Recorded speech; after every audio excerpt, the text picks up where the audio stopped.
crisscross applesauce. All right. Now I'm in my element. I can't, my hips don't do that anymore, so I'll be hurt for weeks after that. What's up, everybody? How are you guys doing? Let's give another round of applause to Adele Williams. That was amazing.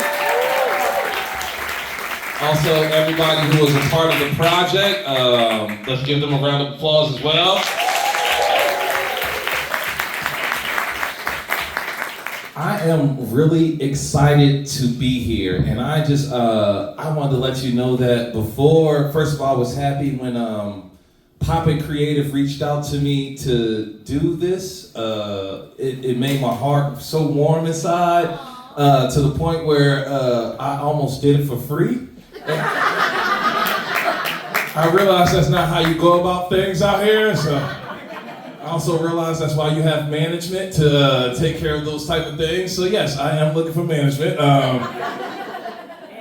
But no, honestly, for you, I would have did this for free because I am so happy to be a part of this project. I think this show is very big for you just being a black creative, but in the ethos of black creatives, we need this show. And so happy to be a part of this. Wow, thanks. Incredible. Yeah, am I doing this whole intro? You're doing great. Okay, you know what I mean? I was like, should we Keep talk? going. Okay, I'll give you. Herman is amazing, by the way. I know him outside of this, and I'm happy he's doing this right now. Thank you, guys. I will give you a little back history on our relationship. I'm not just some random guy on the street. A lot of people felt like that when I walked up. It's like, who the hell is this guy? But I am actually a stand-up comic, so I met Adele at the Comedy Store a couple years ago. And she was there for a mutual friend of ours. She was there for Netflix as a joke. They were having their comedy festival there. And so, again, such a welcoming person. She doesn't even have to speak to you. She's just very welcoming. Her whole demeanor invites you in. Not all the time. Well, yes. I'm 6'6", so maybe that's what it was. So I feel like could have had a big point. But I met her. She was so nice. We wound up having a conversation. And she's so smart. We went to the back, and I wasn't pitching her stuff, but she told me she was a writer, and I had never met I never met a professional black writer in person, so that was like almost like meeting a fairy tale in person. I was like, what the hell? You write, girl, professionally? And I know I write, but comedy is a little different, so to actually write on shows and stuff like that, it was amazing to talk to her and be able to pick her brain. And just from the moment I met her, I pitched to her, she gave me a light, and now we've been pushing forward ever since. So Yes. Just want to say thank you again. Yeah, he had a great idea, and we're actually in the process of developing it. Yes, we are. But we can't talk about it. And we can't talk about it, and it's not about me. So we will get to you. Do you want to tell us what inspired, oh my God. What inspired my God? Yes, I was in a very shitty relationship of 3 years. Mm-hmm. And I remember having a conversation with a friend of mine and kind of like lamenting how things used to be, how things were so perfect. And I feel like that's kind of the story for most relationships. We lead with our best selves in the beginning. And this best self, this best version of us, I refer to as our representative. So I was talking to my friend and I was like, I wish I could just date his representative and like elope with his representative because he was adventurous and he was this and the other. Sarah, you know what I'm talking about. Wink, wink. I see you. And I was like, oh my gosh. So I started to imagine a world where these representatives could exist in real form. And I said, what if you could, I don't need to get too deep into the lore, but like putting yourself to sleep, having your subconscious siphoned and put into this cyborgian replica of yourself that navigates the world as the perfect selves they once were, or the perfect self that you experienced while dating. And that's how I came up with the acronym for the cyborgs in this world. They're called CODs, which is an acronym, COD. It means Cyborgian Operative Decoy. Mm-hmm. And so I just created a world around that. And The title of the show was inspired by an art show that I went on, like I guess like a bit of like a mini tour, art gallery. Mm-hmm. Where was it? The art gallery. Oh my God. Okay, so it was called Oh My God, Yes, a series of disturbing circumstances. And those disturbing circumstances revolved around the theory, because some people believe that this thing that I'm about to mention actually existed. Some people believe it didn't. But the Willie Lynch papers. And so so it was revolving around like the lasting effects, subconscious effects of slavery on the Black community. And I'm someone as a creative, I've always loved merging levity and darkness. I believe that when you put a layer of humor over a difficult subject, it just makes it a bit easier to metabolize.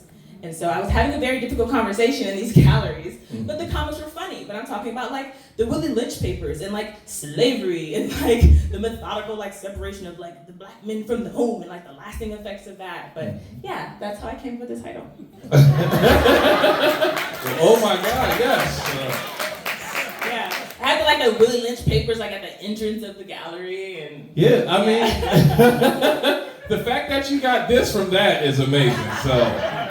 I'm so happy to see how creative you are able to tone it down a little bit, but messaging, comedy, like that's yeah. Can't add the Willie Lynch papers to this episode, so I understand. Okay, maybe season 3. Maybe season 3. Now, I loved all the characters in the show. Thank you. Yes. I think you did a great job at creating these characters. I want to know. Are there specific people who the characters are inspired by in your life? Why y'all laughing? We want to know. They're all inspired by me, actually. They're all pieces of me. Yes. Sunny is the part of me that is very good at intellectualizing my bullshit, intellectualizing my bad decisions, because I think like most of us, it's hard to admit when you did the subjectively wrong thing. Mm-hmm. And I have a way, because I'm super smart, that's not that sounds so like, I am smart. No. I think it's okay to say. But sometimes I'm too smart for my own good. And I know how to talk my way out of shit. And that's who Sunny is. Tulip is the part of me that meditates, that sits in full lotus and Q&As and who's spiritual and sees meaning in everything, who sees the silver lining in everything. But who's also running red lights constantly. She's a free spirit. She's a free spirit, but when she gets in this shit, she's like, there's a silver lining in here. It reminds me of the time I was having lunch with her friend Olivia. I ordered a flourless chocolate cake. Ooh. I didn't like the cake, I know, right? I didn't like it. But instead of saying, I don't like this, give it back, I was like, do you have strawberries? The strawberries didn't make it taste good. Whipped cream didn't make it taste good. Agave, nothing made it taste good. But by the time I knew from the beginning it didn't taste good. But I ate the whole thing. You still pushed through. And I was like, that was terrible. But but Lottie is the voice of reason. She's that gut feeling that I want to trust more often, that knows this isn't a good idea. The part of me that I've been like making an effort to trust more.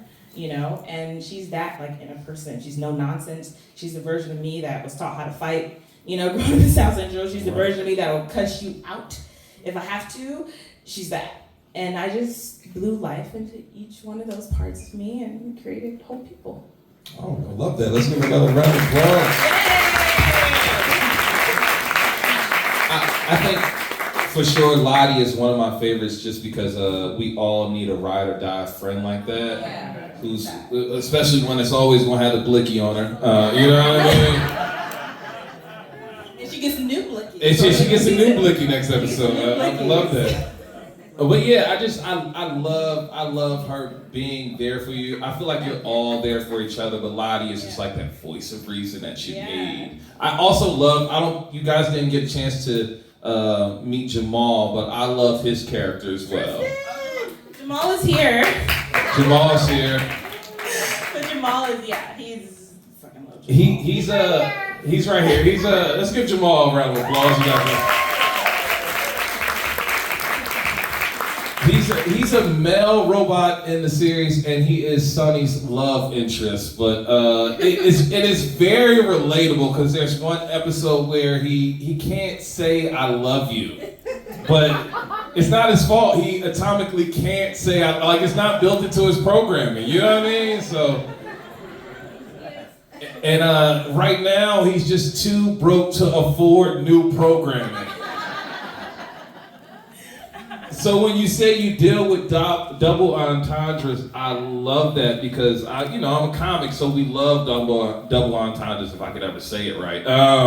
But we love that. So that was like one of my favorite things about the show.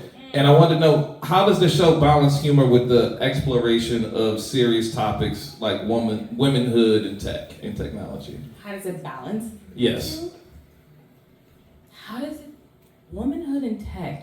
Tech is random, but how do you just balance the humor of it, right, while exploring womanhood? Because I feel like, it's led by 3 women protagonists, and so we're talking about a lot of situations that you guys go through, but you were able to bring a lot of humor to the situations. Thank God for my writers. Yes. Because let's give them a round of applause.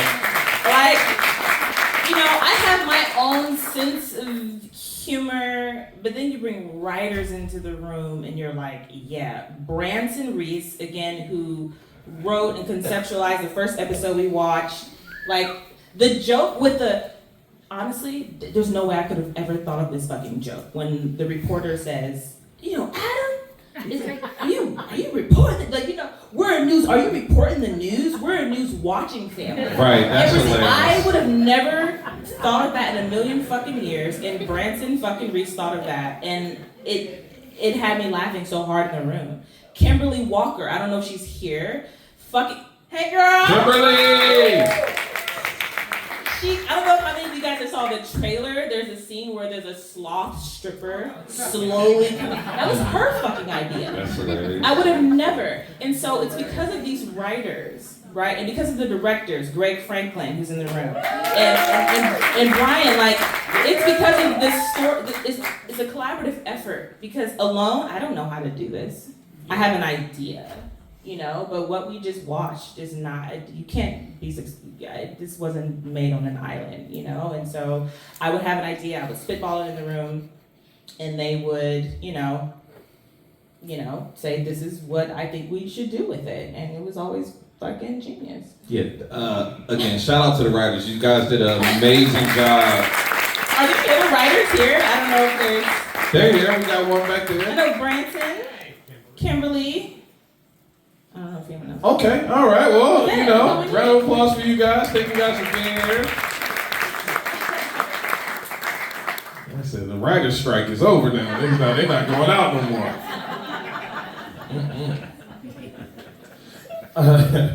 Could you share some influences that kind of help shape the world, right? I love a futuristic South Central. But where did that come from? Well, growing up in South Central, I watched the Jetsons and I watched the Pink Panther, and oh my God, what time of day did the Pink Panther come on? Late, so you was up all night. Came on right before BT Uncut. No, Pink Panther's gonna early. Watch Pink Panther.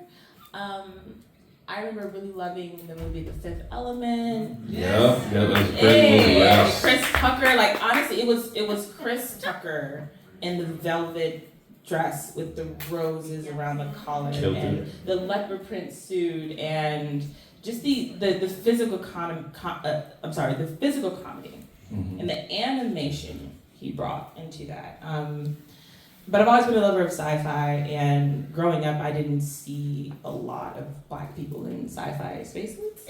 And also growing up, I didn't see, if a film or a movie took place in South Central, it was always about crack, right. Or always about gang violence, right. Or like losing Isaiah in the movie South Central. Right. Yeah. You know what I'm saying? It was tough. Remember losing Isaiah?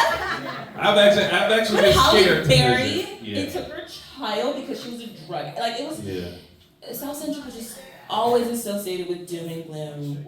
And yes, South Central was not like the safest place in America, but like I had family members and friends who were from like 6-0. Like you know what I'm saying? Like they were funny. And like gangsters tell knock knock jokes. And, like, and we played hopscotch. Gangsters need hugs. And They need hugs. you know what I mean? So I just wanted to add, I've always imagined and always dreamed of like adding like a bit of a cyberpunk-esque yes. That was great. Overlay to the world, honoring the geographical landscape of the world as much as possible, as much as the budget allows, and humanizing and giving, really spotlighting like the dimension of like how dimensional the citizens of South Central are. Like we're not just one note, and that's just how I grew up seeing. Of course, we have creators such as Issa Rae who are centering their stories in the inner city and showing like, hey, like we're people and like we fuck around and like we're just like you. We just so happen to live here. Of course, there's a culture there, right, that makes it unique and specific, but yeah, it's all about just normalizing shit. I think you did a great job at that because I'm from Philadelphia, so I was very scared to go to South Central at first. And from Philly? I know it sounds crazy, you know what I'm saying? But again, y'all make alleyways very scary here, you know what I mean? Like, I can't walk down the alleyway here, brother, you know what I'm saying? But South Central, the food is great and cheap. I think that's what got me. Like, I'm gonna deal with the danger for some cheap pancakes, player. You know what I'm saying? They're amazing. So, I would say I love that you use South Central as the base. I love that we have black people gentrifying the Jetsons. That makes me. Yes. That makes me very happy. I like that. You gentrifying the Jetsons. You gotta get right. Okay, let's get back to these questions. I did all this work, player. You know what I'm saying? We're gonna ask these questions. How do you ensure that the humor resonates with diverse audiences? Oh my God, I can't answer that question. How do I make sure it resonates? How would you want it to, right? Like we can't make sure, but how do you want it to resonate? What did that? How do we want white people to see answer this question now.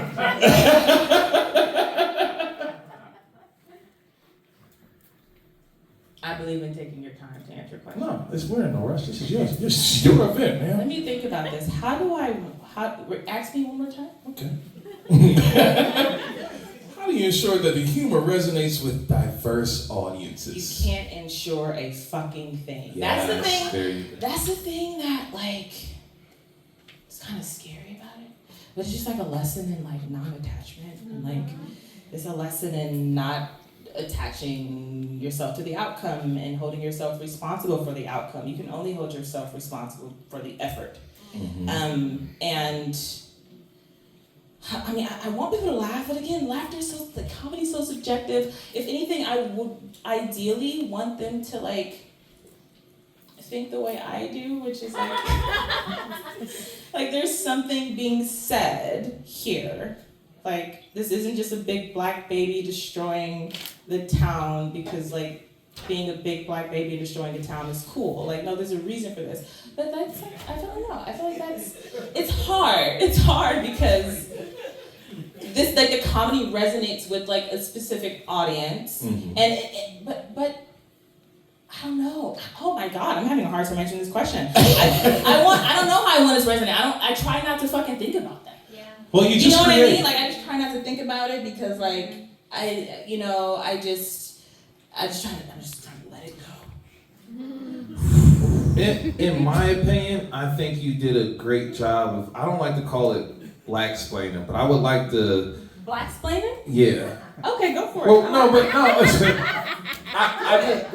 I like that you plant seeds on situations with us, right? Like you said, everybody's visualization on black people is the ghetto and this, and it's the worst of the worst. When no, it's just a different degree on how we do things. We're all doing the same thing. So I love how you kind of was able to paint that picture with black leads, where it didn't feel like, oh, they just from the hood and this is just that. It's like, no, it actually is made for a diverse group of. It's made for everybody. But the thing, it is, unfortunately, we're living in a time where there are a lot of people who are just seeing 3 black women on a picture and having like adverse reactions to that. The show's not even out yet. They're like, I hate it, like it's not funny. Like it sucks. We've been living in that time, so that's not. I think we'll be okay. I think we can. We'll be okay. Absolutely. It's just we're accustomed, right? We have a bit of a, it's like brushing your teeth, right? Of course. But I think as a creator, when you're putting something out into the world, and that which is already vulnerable work, you can't help but get into your head about it a little bit. It's a little scary, it's a little intimidating, but on the other side of it, it's also very like empowering and encouraging. It's also driving me to like steep my toes, 10 toes, like I'm trying to be 10 toes down like a motherfucker right now, and like really be like stalwart in my voice and like the stories I want to tell and what I want to say, despite the racism that's like hit me upside the head, And it's one thing to not like it. I'm fine with someone like not finding it funny, but when you just hate it because it's black, you can fuck off. Oh yeah, I mean, thank you. I agree. Yeah. Only thing I don't like is black licorice. That is the only thing that I don't like. Where I'm like, is black licorice? I will pass.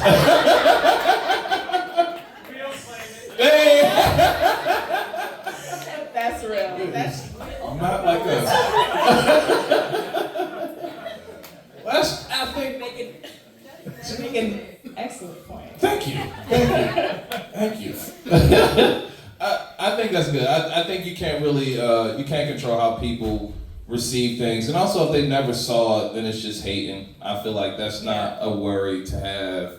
And I'm bald, so every time I take off my hat, somebody says something. So I think it's okay if they didn't watch it. You know what I mean? It's all right. You will be okay. All right. What aspects of Black childhood in America do you think are most misunderstood or overlooked by mainstream media?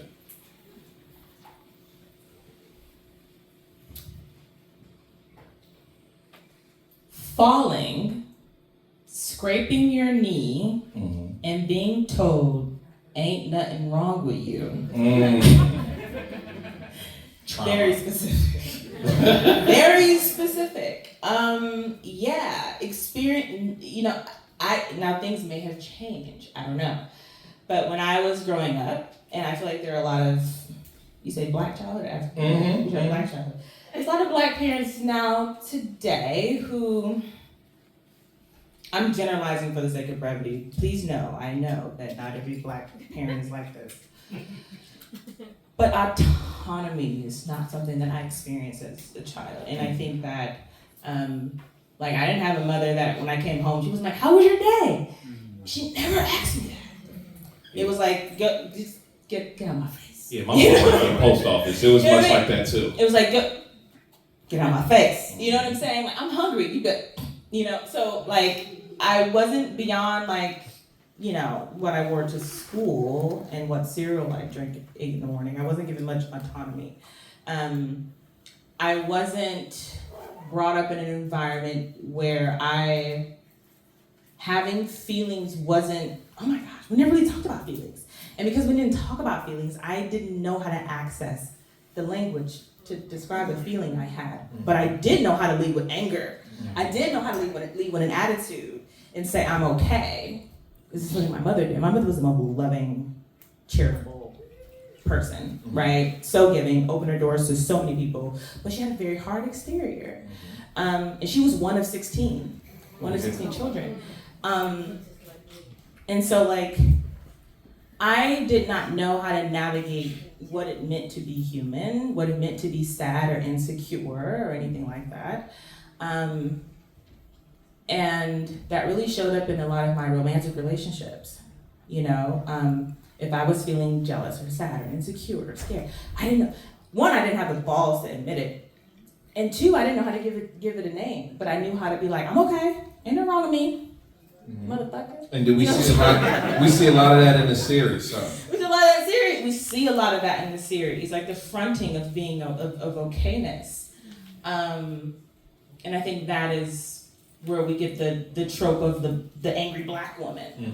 Anger is just like, what do you call like a tertiary, it's just a masked emotion. I forget the word that's used to describe it. But oftentimes underneath that anger, there's a whole lot more going on. But it just so happens that in most black families, that's kind of what's modeled to lead with, you know? And oftentimes it's not even rage, you know? It's just like a stiffening. It's just, you know, so yeah, I think it's important to just, you know, woo. Right, woo side, get it out, yeah. Let's get a round of applause. You worked through that one. That felt like therapy just now. I was like, man, maybe I should. Yeah, I grew up with a mother who was her fucking brand was like being a bad bitch. Her brand was like being confident. Yeah. But my mother never said I don't feel so confident right now. So I thought it was important to always lead with that. Yeah. Yeah, and I'll never forget. And my father, who, you know, super smart, super knowledgeable people, like the most people smart person I fucking know. Something he taught me, which I think is great when you're navigating the dating space, right? It's like, a dog don't want nothing you can't chase, was what he would tell me. Which is great when you're trying to play the game. But I took this thinking into, you know, the part of me that was trying to develop long-term relationships. Yeah. And what I internalized that messaging is as long as someone is behind you, they love you. As long as someone is chasing you, you're lovable. You know, and so I was always creating hurdles and playing games and showing up trying to be like the mysterious hot girl. The Love Olympics. The Love Olympics. Mm-hmm. I go through those every week. You know what I'm saying? And so it was good, but I'm like, okay, I gotta, and I'll never forget the first time I told a guy, I'm scared. That was a big deal for me. I think 10 minutes, I was like, get the fuck out. You know what I'm saying? I was able to go there for a second. Yeah, that is big. All right, so we are. I took you on a ride. I'm sorry. No. I felt like I'm sorry.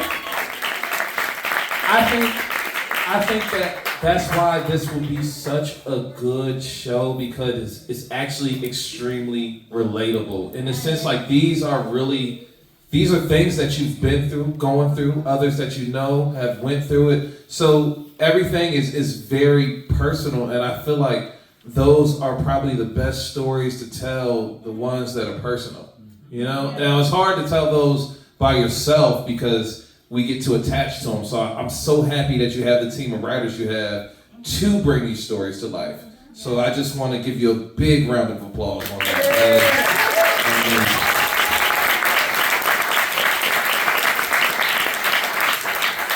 All right, so I got one more question for you. One more? I got one more question for you. We are going to bring this thing to an end.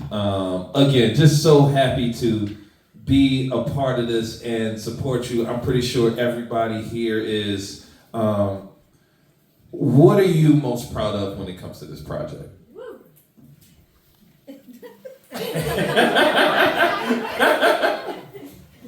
What am I most proud of?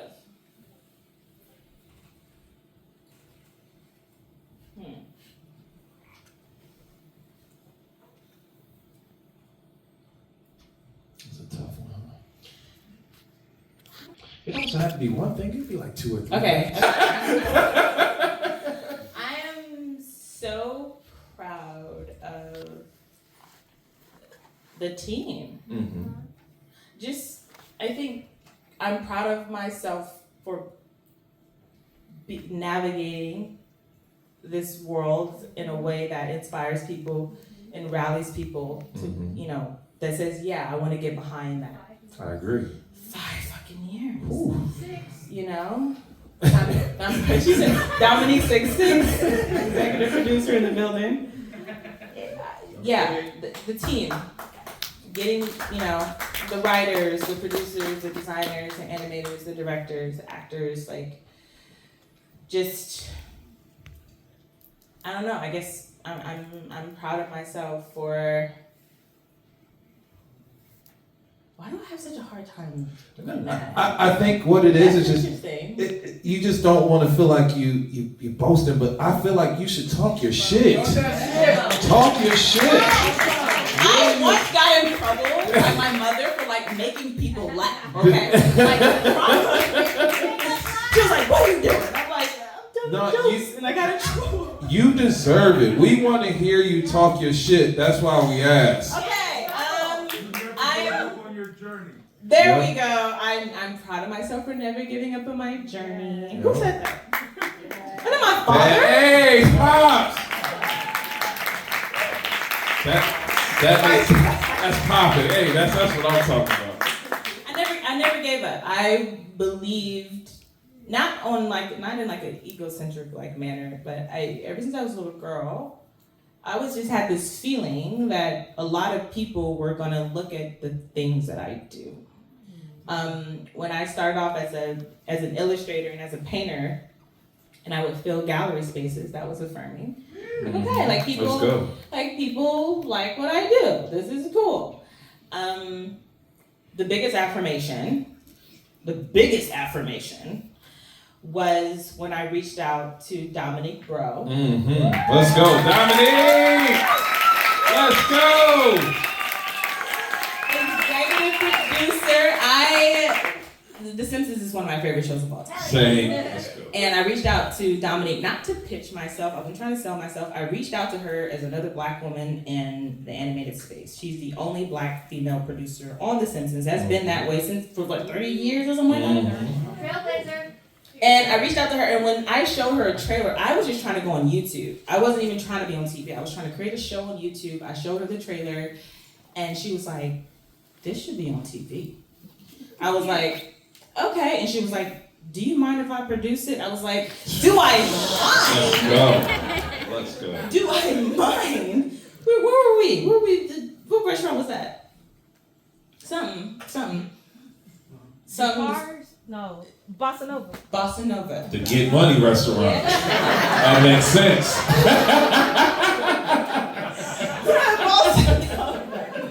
That was affirming. And so I'm proud of myself for leading with that vulnerability because I was, oh my God, this is gonna make me sound like fucking, this is tulip. I was meditating, okay? I was in full load. I was meditating in like my studio apartment in Hollywood, and I was like, who should I reach out to? Who should I do this to? I had an ex who had friends who just so happened to be Dominique's children, and I did the vulnerable thing. I just reached out, and and I'm proud of myself for being vulnerable. Yes, let's go. There it is. There we go. It takes me a minute. I'm proud of myself for being vulnerable. I believe it's something that in this industry in particular, like we don't kind of lean into. It's like show up in the space and like lean into that imposter syndrome and like act like the big draws motherfucker in the room. Like, no, just it's okay to be like, hey, I don't know what I'm doing, but I have like a really good idea and I'm a little scared, but I think you guys are awesome and can you rally around me to make this thing? So, and Missy Laney, who's been riding with me. Missy! And Tristan, oh my God. Tristan! Remember when I was doing the YouTube thing? He was voicing like all the characters That's it. of my YouTube. Fucking Bill Lobley, this man. No, Bill Lobley is in the room. He voiced everything. Almost literally. He killed He's my secret fucking weapon. I love you to the end of the earth. Shout out to Bill. He's the voice of the baby. He's the voice of the cop. He's the voice of the being. I'm just in characters you guys have never seen. It's okay. But yeah, I know we got. Yeah, we're gonna do Andrew. We gotta wrap it up, right? We gotta get out of here. Well, I just want to say that I'm just so excited to be a part of this, to be working with you outside of this. I'm sure everybody here who has either worked with you or has a personal relationship with you is just so happy to be in your world because you make everybody feel invited if it's reciprocated. Excuse me, I just read that word today, my bad. If there's reciprocity in a relationship, I think you're an amazing person to have a relationship with. Because goddamn. Well, you know, we need some reciprocity here. No, but I just feel like you give a light to everybody, and you help their light shine through as well. So I feel like everybody that's working with you on this project, whether it be writer, whether it be voice actor, whether it be cartoonist, whether it be director, I feel like you guys are an amazing team, and I am extremely looking forward to seeing this and whatever else you have coming out. So, let's give a round of applause for Adele. I think that wraps up this event. So one more time, can we just give a big round of applause for Oh My God, Yes.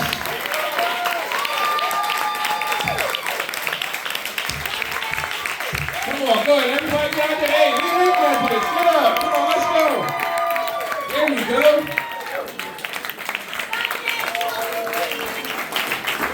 Sunday, 12:15.